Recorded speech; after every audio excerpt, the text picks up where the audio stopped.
Gracias, señor Zapico. Señora consejera, tiene la palabra.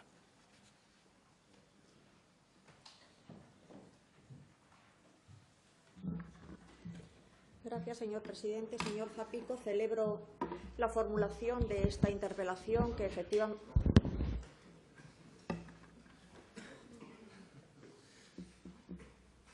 Celebro la formulación de esta interpelación, como decía, que efectivamente nos permite abordar la importancia que la política de transportes tiene y su capacidad transformadora para incidir y mejorar la competitividad y el progreso de los territorios. En definitiva, el progreso de Asturias y su desarrollo socioeconómico. Lo celebro también porque, qué duda cabe, nos da oportunidad de hablar de una obra medular para nuestro sistema de transportes que en la actualidad está ocupando muchos titulares, se está hablando de una manera muy intensa de ella en nuestra región y no por razones precisamente positivas. Coincido con usted esencialmente en el diagnóstico, en las perspectivas y en las necesidades de actuación. Asturias es una región, como todos sabemos, doblemente periférica, lo es respecto de España y lo es también respecto de Europa. Y ante esa realidad, que es objetiva e inamovible, puede haber dos actitudes: la actitud de resignarse ante el determinismo geográfico o la de sobreponerse a ello.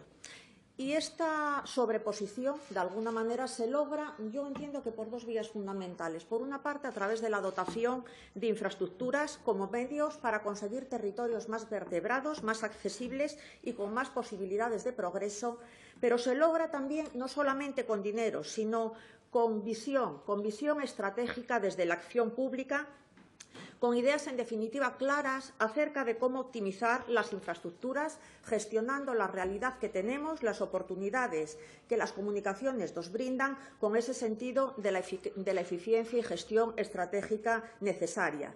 En definitiva, ensamblando bien aquellas piezas que tenemos o que podemos tener para competir de la mejor manera en España, en Europa y, por qué no, en los mercados globales que son inevitables cada día más. Especialmente importante para nosotros es hacernos visibles en la Unión Europea. Usted refería en su interpelación el corredor atlántico. Y eso pasa inequívocamente por afianzar nuestra posición en la red transeuropea del transporte en relación con el corredor ferroviario atlántico y tratar de mejorarla. La posición de Asturias en la red transeuropea del transporte es hoy, me atrevería a decir, que bastante positiva, y matizo, bastante y no mucho, porque es cierto que no estamos en el eje central del corredor atlántico, no estamos en su corazón. El corazón que atraviesa Europa desde Sines y Aveiro hasta llegar a Estrasburgo y que en España pasa por Madrid, por Valladolid, por Vitoria, por Vergara y por Bilbao. Estar ahí, por el hecho de estarlo, en el corazón del corredor, implica posibilidades de captar más fondos de ese instrumento financiero que hay, Conectar Europa, y captarlos más tempranamente. Nosotros no estamos ahí, como digo, pero sí estamos, y aquí está la parte positiva, en lo que los reglamentos europeos llaman otros tramos de la red básica. Y la red básica, a la misma Europa le reconoce una importancia estratégica para lograr sus objetivos de desarrollo en materia de transportes que debemos de saber aprovechar. Me refiero al eje Palencia-León-Gijón. Y, desde luego, señor Zapico, no dude que el Gobierno de Asturias tiene las ideas claras en la defensa prioritaria e inequívoca de este corredor en todos los foros en los que participa, también en la red de regiones del noroeste ibérico. Así lo ha dicho por activa y por pasiva en todas las reuniones que sobre el tema de las infraestructuras se abordan, así está plasmado de manera escrita en los documentos estratégicos y así lo defendemos siempre que tenemos oportunidad ahí, o animando también y apoyando a aquellos grupos de interés empresarial, social, que pueden constituirse precisamente para remar en esta dirección. Cuestión distinta es que tengamos una realidad, que es la realidad de una red de ancho métrico que atraviesa la cornisa cantábrica, y que tengamos ideas de futuro acerca de qué se puede o qué conviene hacer sobre la misma. Pero las prioridades son claras y lo prioritario, como digo, este corredor de la red transeuropea. Nuestra reflexión y punto de mira, partiendo de esta realidad y esta visión, es que cómo desde esta posición que tenemos en la red europea del transporte podemos mejorarla. Y yo diría que la respuesta es sencilla. Mejorar nuestra posición en esta red exige primeramente, abrir la variante de Pajares cuanto antes y abrirla para uso mixto de viajeros y de mercancías. Y la verdad es que esa aspiración que en Asturias ya dábamos por hecho, a expensas de concreción de la fecha de apertura, se frustra de forma violenta el pasado viernes cuando el Ministerio de Fomento hace público un comunicado asestando lo que yo califico de un duro golpe para el progreso de Asturias, que es afirmado efectivamente en el proyecto de presupuestos generales del Estado. Un comunicado entre cuyas líneas se leen tres cosas. Por una parte, que el Gobierno de España del Partido Popular sucumbe a un compromiso electoral con foro que es perjudicial para Asturias y que contradice, por cierto, otro que tenía con otro grupo también representado en esta Cámara, mucho más certero y ajustado a lo que es la defensa de los intereses de Asturias. Y a causa de ese pacto y de esa rendición al mismo, la variante no tendrá tráfico mixto, se limitará a viajeros y su apertura se va a aplazar. Esta es, en definitiva, la consecuencia. Ante semejante anuncio, qué duda cabe que la situación de Asturias empeora en el corredor atlántico y ante la misma no cabe más, como usted dice, que liderar una posición de rechazo con ímpetu y tratar de corregirla para evitar sus consecuencias. Y para ello necesitamos, en primer lugar, que el Partido Popular que gobierna en España rectifique, deje de dar volantazos, no sucumban a planteamientos que pueden llevar a la región no al progreso, sino justamente lo contrario, al naufragio, que escuche lo que reivindica la Alianza Social en Asturias, que ha firmado con el Gobierno y con dos organizaciones políticas, Izquierda Unida y el Partido Socialista, un documento que precisamente habla claro y prioritariamente de la defensa del tráfico mixto y que no busque más excusas para dilatar la apertura de estos túneles. Y también sería bueno que el Partido Popular aquí en Asturias dejase, si me permiten, de frivolizar con el tema de la variante. Nos dicen ayer que no entienden, y esto me gustaría aclararlo, nuestra posición, que no entienden por qué si para otros territorios es bueno el ancho internacional, que es más moderno y tiene más futuro, que no lo es para Asturias. La respuesta es sencilla, este interrogante que parece que se formula el Partido Popular. Estos territorios que reivindican el ancho internacional exclusivamente para el transporte de viajeros en alta velocidad es porque sus necesidades en cuanto a transporte de mercancías están cubiertas a través de una red convencional por la que puede discurrir el ferrocarril para llevar y traer a sus territorios las mercancías. Una red de ancho ibérico que tiene en España más de 10.600 kilómetros. En Asturias, sin embargo, tenemos otra cosa. Tenemos una rampa muy deteriorada, con más de 130 años, con más de 60 túneles, que necesita mucha inversión para estar mínimamente acondicionada y que, por mucho que se invierta en la misma, tendrá muy importantes limitaciones, dependiente de geometría de trazado, de longitud de itinerario, sino de seguridad también, que hacen que el transporte de mercancías por la misma sea ineficiente y poco competitivo. Y estas limitaciones las padecen las entradas y, sobre todo, las salidas de mercancías de Asturias a la meseta, del orden de 2,3 millones de toneladas de mercancías al año. Y esas limitaciones perjudican efectivamente la realidad actual de los puertos y las industrias y frenan el crecimiento de nuestra economía. Y por eso defendemos que se utilice la variante de Pajares para que las mercancías entren y salgan de Asturias. Y por eso hoy necesitamos en la misma el ancho de vía ibérico y no nos sirve el internacional, porque esta variante está inserta en una red ferroviaria que hoy por hoy para las mercancías, como digo, es de ancho ibérico. De Pola de Lena a Gijón es de ancho ibérico, de León a La Robla, y no hay trenes de mercancías que puedan ir adaptándose. Hoy por hoy el estado de la técnica no permite disponer de trenes de mercancías que puedan ir adaptándose a los distintos anchos de vía en función de la que en cada momento la mercancía tenga que atravesar. Por tanto, o cada vez que cambia el ancho de vía, habría que cambiar la mercancía del tren, lo cual es absurdo y absolutamente inviable desde el punto de vista económico y de logística del transporte, o se utiliza el ancho de vía que hay en el conjunto del territorio nacional para transportar las mercancías, que nosotros, señorías, que el ibérico. ¿Y esto qué supone para los viajeros? Pues lo decía el señor Zapico, apenas 5 minutos más de trayecto, irrelevantes frente a los más de 3/4 de hora que ahorraríamos en el viaje a la meseta, en el viaje a Madrid, si tuviésemos ya, como deseamos y por lo que claman los asturianos, abierta la variante de Pajares. Merece la pena, sin duda, por tanto, apostar por el tráfico mixto para la variante, para optimizarla, para evitar gastos superfluos, para tener un transporte ferroviario de mercancías propio del siglo XXI, en el que nuestros puertos y nuestra industria puedan apoyarse y crecer y, insisto, abrirlas sin más dilaciones. Gracias, señora consejera. Señor Zapico tiene la palabra.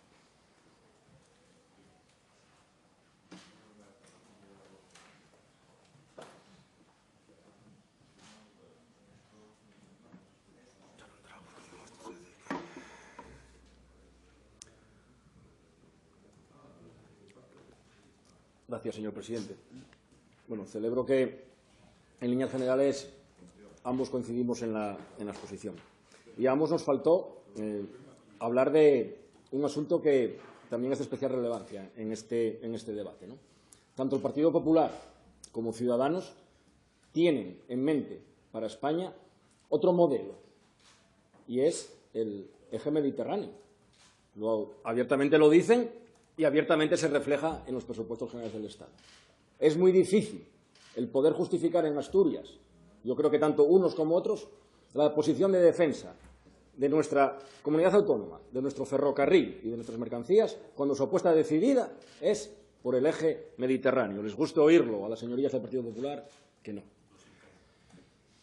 Y dicho esto, yo creo también, señora consejera, que no me ha contestado una de las preguntas que le planteábamos desde el grupo parlamentario, que es qué pensará la OLAF de toda esta situación y de si las ayudas pueden peligrar o no. He escuchado también con interés su explicación sobre las regiones del noroeste y que, bueno, la apuesta real y firme es por el corredor atlántico y no meterse en cualquier otro experimento de dudoso resultado que podríamos abrir por la cornisa cantábrica. Quiero decirle también que utilice esa alianza, que esta fuerza política de forma responsable se ha sumado a la misma y ahí vamos a seguir estando, y utilice usted esa alianza o utilice su gobierno esa alianza como una herramienta, como un instrumento de presión tanto institucional como social frente a, y hay que hablar de frentes porque no cabe otra argumentación ya en la actual situación del debate, frente a la decisión tanto del Partido Popular en Madrid como de quien le va a apoyar sus presupuestos, tanto Ciudadanos como Foro y otros partidos nacionalistas, que al final siempre los nacionalistas condicionan la vida política de este país, ¿no? Se habla mucho de que no la condicionen, pero realmente al final, por cuestiones económicas y de aritmética parlamentaria, siempre la acaban condicionando y siempre acaban llevando la escoba a su sardina. Por lo tanto, utilicen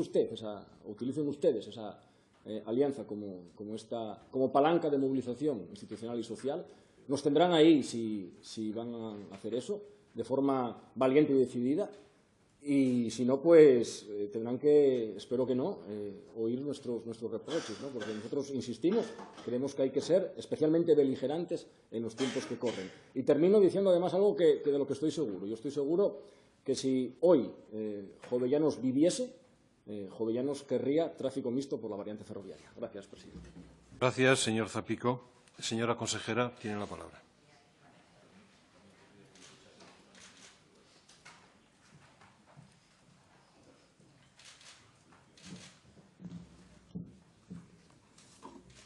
Bueno, termina usted con una frase que yo creo que va a inducir una reflexión muy profunda en el Grupo Parlamentario de Foro Asturias, pero bueno, yo voy a ir más a lo prosaico y a lo práctico.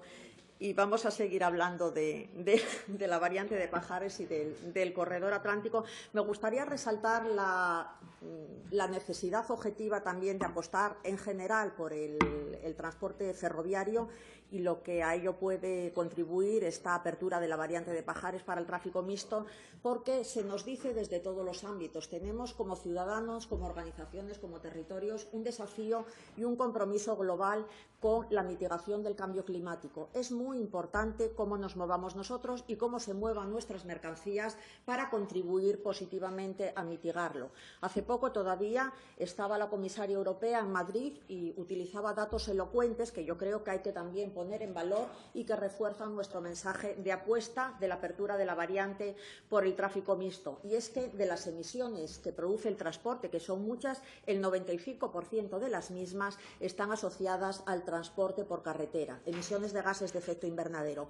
¿Qué duda cabe que unas infraestructuras más competitivas, más modernas y con más potencial para las empresas y para los puertos pueden desplazar muchos camiones, muchos vehículos pesados de los que circulan por las carreteras al ferrocarril? Y eso yo creo que conviene insistir en ello, de la misma manera que conviene insistir también en las posibilidades que la apertura de la variante de Pajares puede reportarnos de cara a afianzar nuestra posición en el corredor atlántico. Antes hablaba de cómo debemos de ensamblar las piezas con inteligencia y con audacia. Nosotros tenemos dos puertos de interés general en la cornisa cantábrica, estamos en una posición equidistante de la misma prácticamente en el Ecuador, tenemos una gran zona logística, tenemos una autopista del mar que aspiramos a recuperar, una autopista del mar que puede consolidarse y fortalecerse si la variante de Pajares se abre también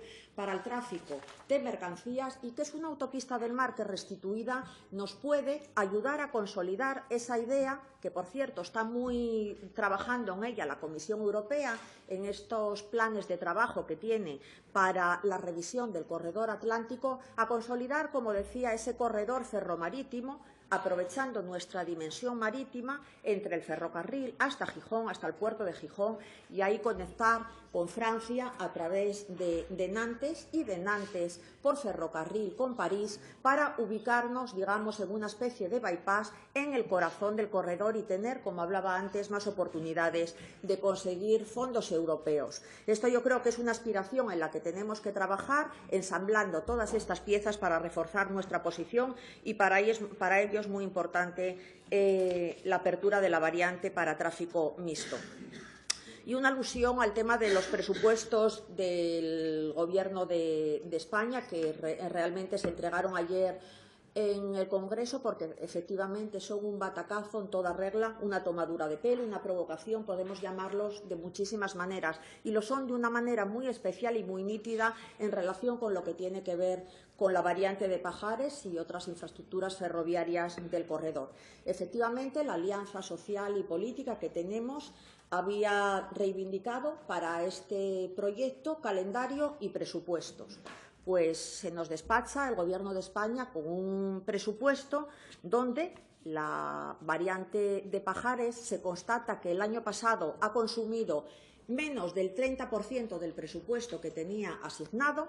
Nada se dice, de manera tal que el que se le asigna para el año 2017 está 25 millones de euros por debajo del presupuesto total del año 2016, la superestructura del segundo túnel, nada se sabe de ella, y la licitación de León-La Robla pues también cierne sobre la misma un gran interrogante. No sabemos si está en una partida que es más bien un cajón desastre que otra cosa.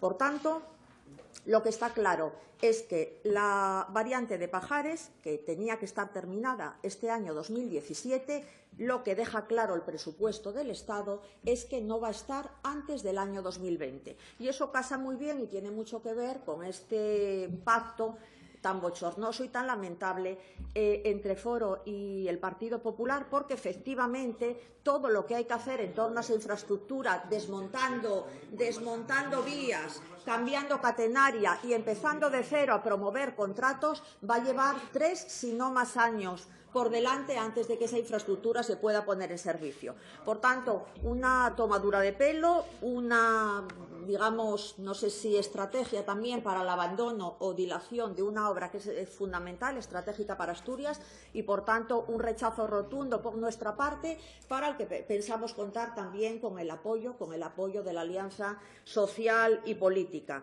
Quiero agradecer la labor de los que han participado en ella. Para mí, señor Zapico, no es tanto una herramienta, un instrumento de presión o de confrontación, sino un medio para defender de una manera legal, leal y legítima los intereses de Asturias. Para eso reivindicaremos y seguiremos haciendo el apoyo de todos y cada uno de los firmantes y, desde luego, ya que estamos hablando de ese asunto, aprovecho también a aquellos grupos parlamentarios que no se han unido a la misma, otras organizaciones sociales o económicas que puedan escucharme, que se adhieran, porque estoy convencida que es un instrumento que va a merecer la pena apoyar e integrarse en él de cara a una legítima y certera defensa de los intereses de Asturias.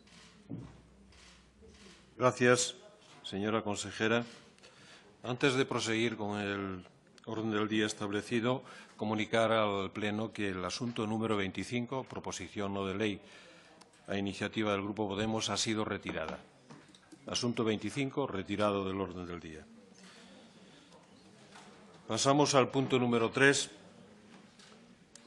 Pregunta urgente de la diputada del Grupo Parlamentario Foro Asturias, doña María del Carmen Fernández.